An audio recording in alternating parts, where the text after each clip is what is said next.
भी ना हो, और इस बात का शायद हम में घमंड भी है।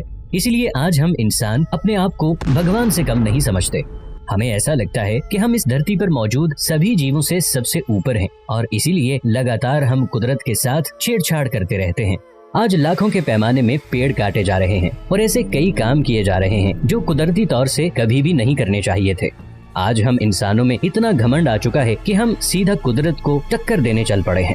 आज धरती तो क्या, हम आकाश को भी छूने में कामयाब हो चुके हैं। कई लोगों को लगता है कि अब हम इतने काबिल हो चुके हैं कि अब हमें कोई नहीं रोक सकता, लेकिन कुदरत से ताकतवर इस पूरी दुनिया में कोई नहीं है। कोई भी जानवर चाहे कितना भी विकसित क्यों ना हो जाए, वो आखिरकार रहेगा तो जानवर ही, जिसे कुदरत ने जन्म दिया। अगर कुदरत जन्म देना जानती है तो उसे खत्म करना भी जानती है, और इसके बारे में हम सब ने इस कोरोना महामारी में काफी अच्छे से सीख लिया है। और ऐसा कुदरत ने पहली बार नहीं किया है। 1720, 1820 और 1920 लगभग हर 100 साल में कुदरत ने हमें हमारी जगह पर लाकर पटक दिया है। वैसे तो अब सारी इंसानी सभ्यता को तो खत्म करना बहुत ज्यादा मुश्किल है, लेकिन एक ऐसा भी पल इतिहास में आया था जहां लगभग हम सारे इंसान खत्म होने वाले थे और इंसानी सभ्यता हमेशा के लिए गायब हो जाती। ये पल ऐसा था जब दुनिया में बस 2000 इंसान से भी कम लोग बचे थे। माना जाता है कि हजारों साल पहले इंसान की उत्पत्ति अफ्रीका से हुई थी। पहले इंसान बस अफ्रीका में ही पाए जाते थे और वहाँ पे छोटे मोटे समूह में रहना पसंद करते थे। ये आदि मानव थे, गुफा में रहते थे, शिकार करते थे और अपना पेट भरते थे। तभी आप इंसानों का बिल्कुल भी विकास नहीं हुआ था। आपने कुछ पत्थरों से हथियार बनाना सीख लिया था, जो कि हमें बाकी जानवरों से सुरक्षित रखता था और साथ में शिकार करने में काम आता था। हम इस वक्त शिकारी जानवर थे। हम किसी भी चीज की समझ नहीं रखते थे और बिल्कुल किसी जानवर की तरह जीते थे, और इसी वजह से हमारे आपस के जानवरों का इतना ज्यादा शिकार कर लिया था कि उन जानवरों की प्रजाति में कमी होने लगी थी। और ये सीधे हमारे लिए नुकसान था, क्योंकि हमारे पास शिकार करने के लिए जानवर नहीं थे और धीरे धीरे भूख प्यास की वजह से हम मर रहे थे।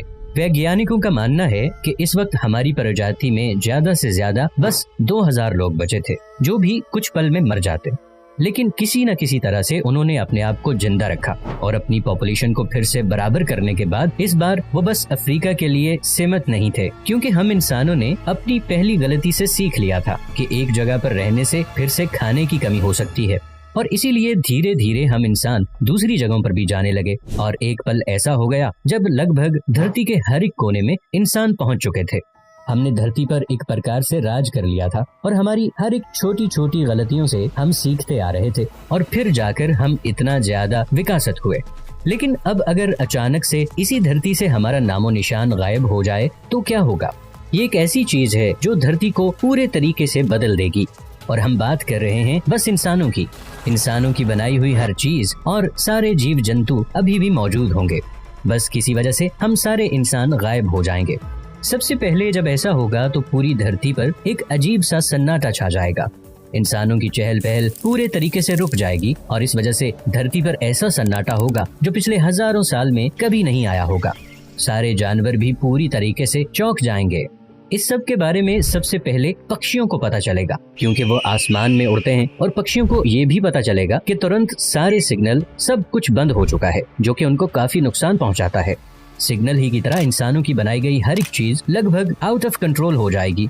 बिजली की सारी सप्लाई पूरी दुनिया में रुक जाएगी, क्योंकि लगातार बिजली पैदा करने के लिए जनरेटर चलते रहते हैं। इसे इंसान चलाते हैं, लेकिन इंसानों के खत्म होते ही ये बंद हो जाएंगे। इसके कुछ घंटे बाद जब रात होगी तो ऐसी रात किसी भी जानवर ने आज तक नहीं देखी होगी, क्योंकि हर एक देश आजकल रात में भी पूरी तरीके से चलता रहता है। जैसे कि रात में 68% अमेरिका शुरू ही होता है, और जापान की बात करें तो 95% जापान पूरी रात जागता रहता है। लेकिन इस रात ऐसा कुछ भी नहीं होगा। बिजली न होने की वजह से लगभग पूरे तरीके से अंधेरा छा जाएगा। ये धरती के सबसे कालेपन में से एक होगा, क्योंकि पहले आसमान साफ हुआ करता था, इसीलिए तारों की रोशनी बहुत ज्यादा हुआ करती थी। लेकिन हमारी पोल्यूशन की वजह से आसमान भी साफ नहीं रहेगा और एक बहुत ही काला अंधेरा हर जगह पर छाया होगा। इसके करीब 2-3 दिन बाद धरती पर हर जगह पर विस्फोट होने लगेंगे, वह भी बहुत ही बड़े बड़े और भयानक। ये विस्फोट होंगे न्यूक्लियर पावर प्लांट के।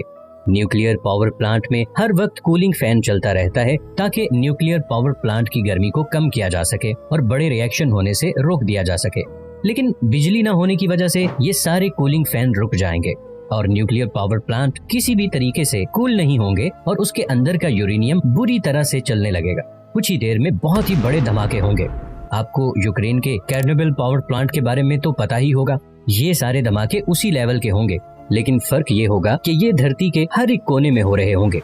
हो सकता है इसकी वजह से धरती पर कई जानवरों की प्रजाति भी नष्ट हो जाए, लेकिन कुछ दिनों के बाद ये सब शांत हो जाएगा और इन सब के करीब 10 साल बाद धरती बहुत ही ज्यादा अलग हो जाएगी। हमारे द्वारा बनाई गई सारी बिल्डिंग्स कुदरत की गोद में समा रही होंगी। देखा जाए तो इस वक्त पोल्यूशन बहुत ही ज्यादा गिर गया होगा और हर एक चीज धीरे धीरे प्योरीफाई हो रही होगी। धरती धीरे धीरे अपनी पुरानी स्थिति में वापस जा रही होगी और हो सकता है इस वक्त पहले विलुप्त हो चुके जानवर भी वापस आ रहे हों। करीब 50 साल बाद लगभग सारे जानवर जंगली जानवर बन जाएंगे। जिन पालतू जानवरों को आज हम पालते हैं वो अपने पूर्वज जैसे बढ़ावा देने लगेंगे। इस वक्त इंसान द्वारा निर्मित की गई लगभग सारी चीजें प्रकृति की गोद में चली गई होंगी और कार्बन डाइऑक्साइड का लेवल बहुत ज्यादा कम हो गया होगा, जिसकी वजह से पृथ्वी के टेम्परेचर में भी काफी फर्क आ जाएगा। इस वक्त पृथ्वी पहले से कहीं गुना ज्यादा हरी भरी दिखाई देगी और करीबन 100 साल बाद प्लास्टिक को छोड़कर इंसानों द्वारा निर्मित की गई हर एक चीज लगभग गायब हो चुकी होगी। या तो वो डिकम्पोज हो गई होगी या उसके ऊपर कुदरत की चादर चढ़ गई होगी। और इस वक्त कार्बन डाइऑक्साइड का लेवल इतना ज्यादा कम हो गया होगा कि ग्लोबल वार्मिंग जैसी कोई भी चीज धरती पर मौजूद नहीं होगी। धरती करीब 2.5 डिग्री सेल्सियस कम गर्म हो गई होगी और करीबन 500 साल बाद धरती की पूरी तरीके से काया पलट चुकी होगी।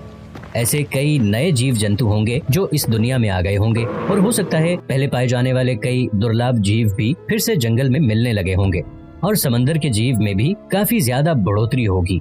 आज हमारी वजह से समुद्र के कई जीव धीरे धीरे विलुप्त हो रहे हैं, लेकिन ये वक्त ऐसा होगा कि जब समुद्र के जीव कोई भी विलुप्त नहीं होगा और नए नए जीव समुद्र में पैदा होते रहेंगे। धीरे धीरे समुद्र में पाए जाने वाले जानवरों की संख्या और उनकी सेज और भी ज्यादा बढ़ जाएगी। लेकिन एक ऐसी चीज है जो हम इंसानों द्वारा फैलाई गई है और ये अब तक धरती को नुकसान पहुंचा रही होगी। हम बात कर रहे हैं प्लास्टिक की। इसके करीब 1000 साल बाद इंसान का नामो निशान खत्म हो जाएगा, यानी कि ऐसी कोई भी चीज नहीं बचेगी जो हमें बता सके कि इंसान इस धरती पर रहा करते थे। हर एक चीज के ऊपर एक मोटी परत लग जाएगी जो पुराने हर एक अवशेष को छुपा देगी और इसके करीब 1000 साल बाद वो पल आएगा जब धरती बहुत ज्यादा ठंडी हो चुकी होगी और यहाँ पर ऐसी एज आ जाएगी। इस वक्त मौजूद सारे जीवों में काफी ज्यादा बदलाव आ जाएगा। सारे जीव धीरे धीरे करके बर्फ में रहने के लिए विकसित होने लगेंगे और जो जीव विकसित नहीं हो पाएंगे वो शायद विलुप्त हो जाएंगे या फिर वो अपना जीवन जीने के अलग अलग तरीके ढूंढ लेंगे। और धरती पर से इंसानों के जाने के करीब 10,000 साल बाद विस्फोट हुए सारे न्यूक्लियर पावर प्लांट आखिरकार ठंडे होंगे, यानी कि उनके अंदर से न्यूक्लियर एनर्जी खत्म हो जाएगी और वो रेडियो एक्टिव नहीं रहेंगे। अब इनके अंदर से रेडियो एक्टिव पदार्थ छूटने बंद हो जाएंगे और ये जगह भी पूरी तरीके से कुदरत की गोद में समा जाएगी।